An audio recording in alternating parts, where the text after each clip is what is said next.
Voilà, alors on se retrouve pour les maths et nous continuons aujourd'hui notre travail autour des maisons. La dernière fois, on avait travaillé sur les deux maisons du 11 et du 12. Alors aujourd'hui, on va travailler ensemble sur les maisons du 13 et du 14. Et vous verrez dans le fichier, il y aura les maisons 15 et 16 aussi. Ok? Donc ça veut dire tous les calculs qui sont égaux à 13 dans la maison du 13, tous les calculs qui sont égaux à 14 dans la maison du 14, tous les calculs qui sont égaux à 15 dans la maison du 15 et tous les calculs qui sont égaux à 16 dans la maison du 16. Alors je vous le redirai tout à l'heure, mais si jamais j'oublie, je vous le dis une première fois. Quand vous allez travailler dans le fichier à la maison, on va sauter une page. Vous verrez qu'après après la page des maisons du 11 et du 12, il y a une double page avec des problèmes autour de la monnaie. Ça, on le fera la semaine prochaine parce que je voulais continuer le travail autour des maisons. Je vous le remontrerai tout à l'heure. Alors, je vous avais expliqué une des techniques pour manipuler, pour trouver les calculs avec les deux pots et les crayons. Vous vous rappelez la semaine dernière? Alors là, on va faire pareil, mais avec la maison du 13. Ça veut dire qu'on a toujours ici nos deux pots, le bleu et le rose. Et on a là-haut 13 bâtons. Voilà, qui représentent les crayons, hein, mais voilà. 13 bâtons. Donc on va répartir en fait ces 13 bâtons dans les deux pots. Pour ça, on ne va pas les répartir n'importe comment. On va regarder dans la maison qui nous donne déjà des indications sur le premier pot. Alors regardez, dans le premier calcul, on a tout au début du calcul 3 plus quelque chose. 3, ça veut dire que dans le pot bleu, il y a 3 bâtons. 1, 2, 3. Si dans le premier pot, il y a 3 bâtons, pardon. Si dans le premier pot, il y a 3 bâtons, combien devrais-je en mettre dans le rose? Eh bien, je vais devoir mettre ceux qui restent. 1, 2, 3, 4, 5, 6, 7,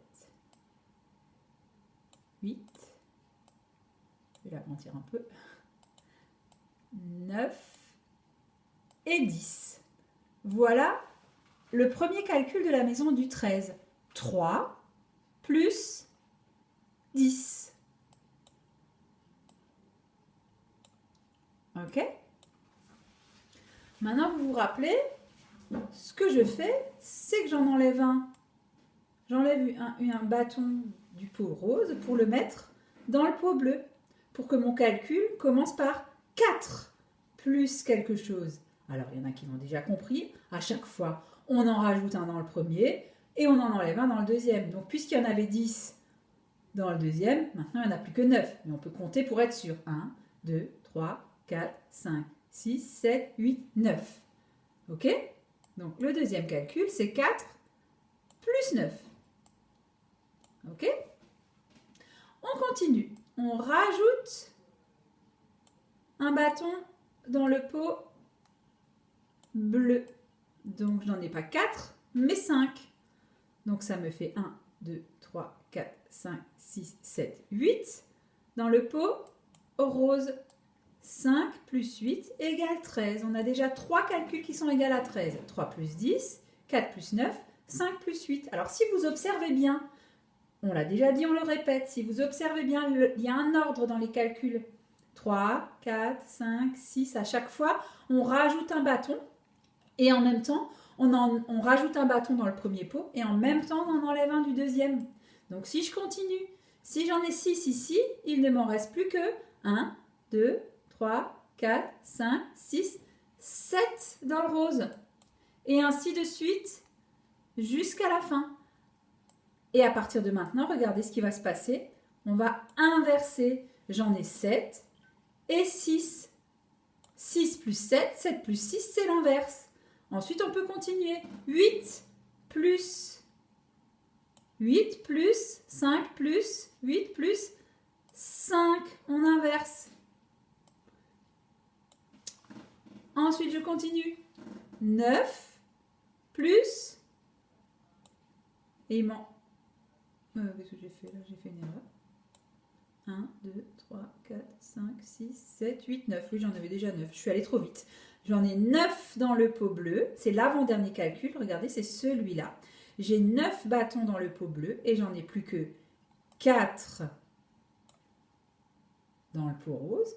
Et enfin, on arrive à la situation du tout début, mais inversée. Et on a 10 dans le premier, 10 plus 3 et 3 dans le rose. Voilà comment on a construit la maison du 13. Ok?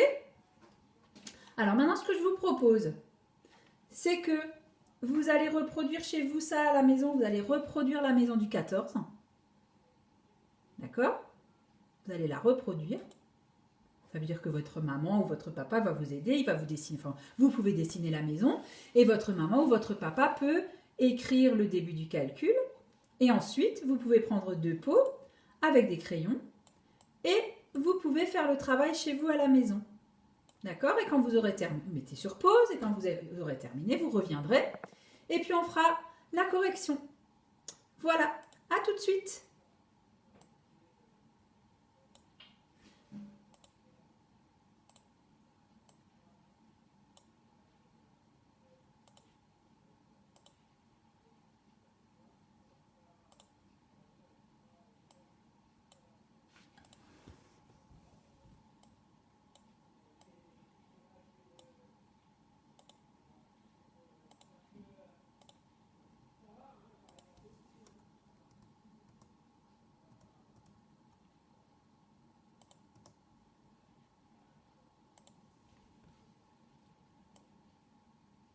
Voilà.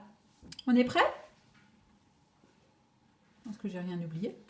Alors, on refait la même chose que tout à l'heure. C'est-à-dire que dans le premier pot, on met 4 bâtons. 1, 2, 3, 4. Et donc, dans le deuxième, je mets le reste. 1, 2, 3, 4, 5, 6, 7, 8, 9 et 10. Donc le premier calcul, c'est bien 4 plus 10. Ensuite, on continue. J'en prends un au pot rose. Donc, il n'y en a plus 4 dans le pot bleu. Il y en a 5 plus, et j'en ai enlevé un. 5 plus 9, c'est également égal à 14. Pardon. Ensuite, je continue. Si j'en ai 6 dans le pot bleu, eh bien j'en ai 8 dans le pot rose. 6 plus 8. Si j'en prends encore un, j'en ai 7 dans le pot bleu et 7. Regardez là, c'est pareil. 7 et 7. On vérifie. 1, 2, 3, 4, 5, 6, 7 dans le pot bleu. 1, 2, 3, 4, 5, 6, 7 dans le pot rose. Là, c'est pareil. On ne peut pas l'inverser celui-là. Hein. Vous vous rappelez, puisqu'il y a pareil d'un côté et de l'autre du signe plus. Ensuite, je continue. J'en prends un au pot rose. 8 plus 6. Et 8 plus 6, c'est l'inverse de 6 plus 8. Je continue. 9 plus 5, c'est l'inverse de... Hop, je me trompe. C'est l'inverse de 5 plus 9. Et enfin, si j'en mets 10 dans le pot bleu, eh bien, il m'en reste 4 dans le pot rose. Ok? Voilà. Alors, pour le travail à la maison, ça, c'est la page du fichier que vous allez devoir faire pour jeudi. Je vous ai dit tout à l'heure... attendez, je vais juste chercher le fichier pour vous montrer. Je vous ai dit tout à l'heure... Alors, regardez, je vous le montre. En fait, cette page-là, vous l'avez faite pour aujourd'hui. Et après cette page-là, il y a une page de problème sur la monnaie. Celle-là, on ne va pas la faire... enfin, on la fera la prochaine fois parce que je voulais continuer et terminer le travail sur les maisons. Donc, celle-là, vous la passez. Vous la laissez tomber. On y reviendra mardi prochain. Et vous pouvez tourner et faire 37. C'est-à-dire les 2 pages qui sont là sur l'ordinateur. Alors, si vous regardez bien, tout en haut, ici en gris, il y a les 4 maisons à compléter avec des nombres qui manquent. Vous pouvez vous aider comme d'habitude de la fin du fichier qui est là. Ou alors, vous pouvez refaire le travail avec les crayons et les pots. D'accord, vous pouvez vous aider du matériel, il n'y a aucun souci. À l'école aussi, hein, les enfants qui ont des difficultés, je leur donne du matériel, il n'y a vraiment pas de problème. Et ensuite, vous pouvez faire les exercices. Là, vous avez un exemple. Combien y a-t-il de symboles sur la première carte? 8. Combien y a-t-il de symboles sur la deuxième carte? 8 plus 5. Et on doit trouver la réponse. Alors, soit on arrive à faire le calcul dans sa tête ou avec ses doigts, ou alors si on n'y arrive pas, on peut s'aider des maisons. Je regarde 8 plus 5, où il est le calcul, dans quelle maison il est. D'accord? Ensuite, ici, dans le deuxième exercice de l'autre côté, vous devez relier tous les calculs qui sont égaux à 14. Tous les calculs de la maison du 14. Il y en a certains qui sont égaux à 14 et d'autres qui ne sont pas égaux à 14. Ok? Et là, c'est un petit peu l'inverse. Il y a des calculs à compléter pour faire 14. Ok? Vous pouvez également vous aider des crayons, hein, par exemple. Là, il y a un exemple, 9 plus 5. Vous pouvez mettre 9 crayons dans un pot et 5 dans l'autre. D'accord? Là, il y a 14 plus, eh ben, vous mettez 14 crayons dans un pot, combien il y en a dans l'autre, etc., etc. Et enfin, dans le dernier exercice, eh ben, vous devez faire les calculs 10 plus 6 égale 10 plus 4 égale 9 plus 4 égale 9 plus 6 égale 13. C'est égal à 9 plus quelque chose. Hein, pour faire 13, on a besoin de 9. Et qu'est-ce qu'on doit ajouter à 9 pour faire 13? Ok? Voilà. Eh bien, je vous dis à cet après-midi pour la suite de la lecture. Vous devrez, comme d'habitude, pour cet après-midi, lire l'histoire de Taoki de la page du A, A-I-E-I-E-T, avant de regarder la vidéo. Voilà, à tout à l'heure.